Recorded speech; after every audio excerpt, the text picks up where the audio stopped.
Notre émission est simple. Chaque semaine, nous recevons l'appel à l'aide d'un physicien théoricien qui n'a pas d'expérience pour valider sa théorie. C'est pas de chance pour lui, hein.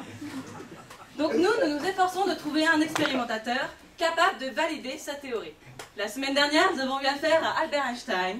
Et cette semaine, nous avons Louis de Broglie, le prince Louis de Broglie, de France. Louis de Broglie, vous me recevez? Bonjour Christine, bonjour chers auditeurs. Je m'adresse à vous aujourd'hui car j'ai besoin de votre soutien. J'ai assisté récemment à une conférence donnée par M. Albert Einstein, lors de laquelle il a présenté la théorie suivante. Une onde lumineuse pourrait, en certaines circonstances, se comporter comme un ensemble de particules. En entendant cela, j'ai subitement eu l'idée suivante. Si l'on peut, à une onde lumineuse, associer des particules, pourquoi ne pas associer à chaque particule une onde?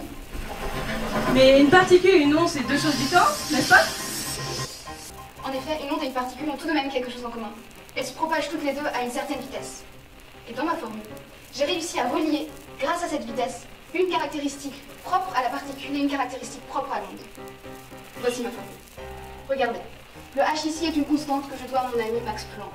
Ici, nous avons la vitesse de l'onde et de la particule.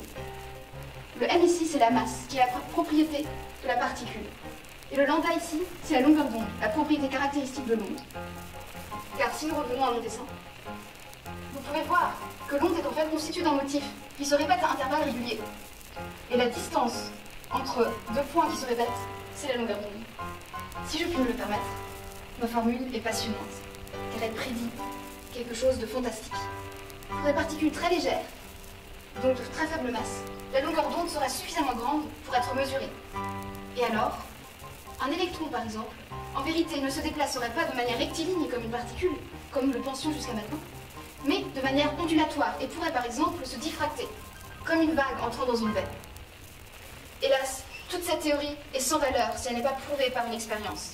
Et c'est pour cela que je m'adresse à vous, chers auditeurs, afin que vous m'aidiez à trouver des expérimentateurs qui seraient prêts à faire avec moi le chemin qui mène de la théorie vers la réalité. Merci Christine. Merci Louis de Broglie. On peut l'applaudir. Excusez-moi, oui. On vient de me dire que nous avons trouvé deux expérimentateurs américains. Il s'agit de Davison et un certain Lester Germain. Essayons de les retrouver. Messieurs, vous nous entendez? J'aimerais beaucoup aider ce français, un de... certain Louis de Broglie. Qu'en dites-vous, Germer? Très bonne idée, Davison. Eh bien, je vais me replonger dans notre expérience. Nous avons notre canon à électrons, notre faisceau à électrons qui va percuter notre cible métallique de nickel, notre détecteur qui évolue sur un arc métallique et qui va détecter les électrons. Eh bien, tout me semble bon, hein. En bon chercheur que nous sommes, nous allons relancer l'expérience. Très bien.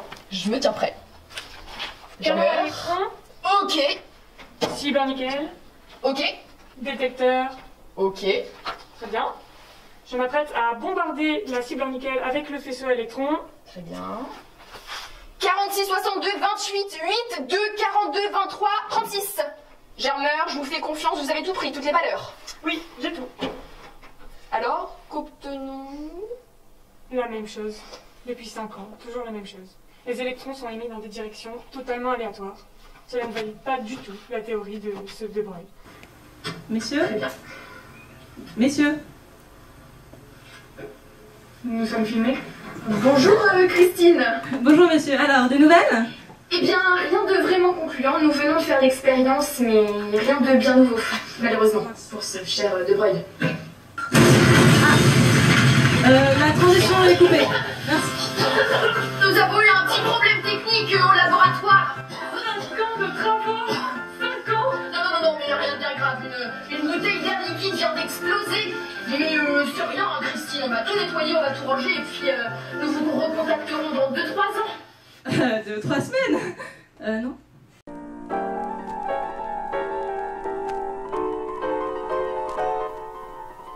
Soyons bien clairs sur notre expérience, Germer.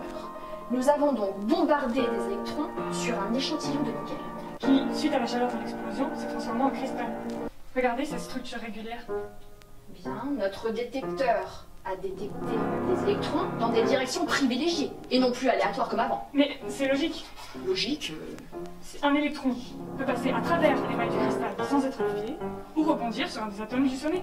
Très bien, mais nos mesures, nous mesurons ici ces 3 pics, qui correspondent à un nombre plus élevé d'électrons détectés par notre détecteur.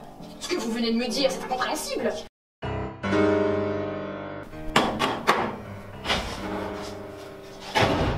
Louis de Broglie? Bonjour, chers collègues. Davison? J'ai entendu parler de vos expériences. Pourrais-je y jeter un coup d'œil? Bien sûr, je vous en prie. Merci. Mais c'est exactement ça. Exactement Comment quoi? ça? Vous venez de prouver ma théorie. D'accord. Vous n'aviez pas compris? Évidemment. C'est très simple. Le réseau cristallin permet la diffraction de l'électron. Ce qui prouve que l'électron peut se comporter comme une onde. Et ces pics ici sont dus à une interférence constructive des ondes de l'électron. J'ai compris. J'en meurs. Quand on a un pic, c'est que deux ondes se superposent. Et sinon, c'est que deux ondes s'annulent. Chapeau bas, messieurs. Un grand avenir nous attend. Merci, Louis de Broglie. Schrödinger? Passez vite, l'ami, il vous manque l'essentiel, l'équation de propagation de l'onde. Et je la trouverai, et elle portera mon nom.